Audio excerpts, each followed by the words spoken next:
Well, for the latest on the situation in Liberia, I'm joined on the line now from the capital, Monrovia, by reporter Anthony Morland. Anthony, it seems that yesterday's fighting was some of the worst so far. Have things calmed down at all today? Well, no, this morning things were equally fierce, with a number of people killed, and the ceasefire came. There was a slight pause in the fighting, but shelling and heavy gunfire continued until quite a long way into the afternoon in several parts of the city. The area around the Mamba Point district, which is where the embassies and aid agencies are, is now quite calm, but the ceasefire does not seem to have been respected. Is it clear who controls the city at this point? It is very difficult to say. The front line between the forces of Charles Taylor and his main rival, General Roosevelt Johnson, changes from day to day. The Johnson forces, who are members of the Kran ethnic group, tend to be based in a central barracks and the area around the barracks. And as they move forward into other parts of the city and are repelled back by forces of Taylor, the situation changes from hour to hour. Can ordinary people actually move about in the city at all?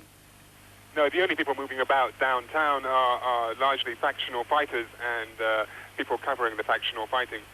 Ordinary residents of the city have moved away into displaced camps in Mamba Point and other areas where the conditions there are pretty terrible in terms of water and food and sanitation.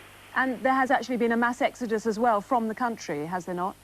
Yes, that's right. I mean, only a couple of days ago, a Nigerian freighter carried 2,000 people on its deck out of Monrovia towards Accra and then to Nigeria. And is it known if those people made it okay? The boat is still on the water. It's said to be a journey take 4 or 5 days. But conditions, it's pretty hairy because the boat isn't well weighted underneath. The freight is carrying is quite light, and there's a lot of people on deck. There's no food and water provided for them, and they are exposed to the elements, but one hopes the boat gets away safely. As we know, ceasefires have come and gone in the last month. Is it possible, do you think, to put a lasting ceasefire into place? I think a lasting ceasefire needs a reworking of a peace accord.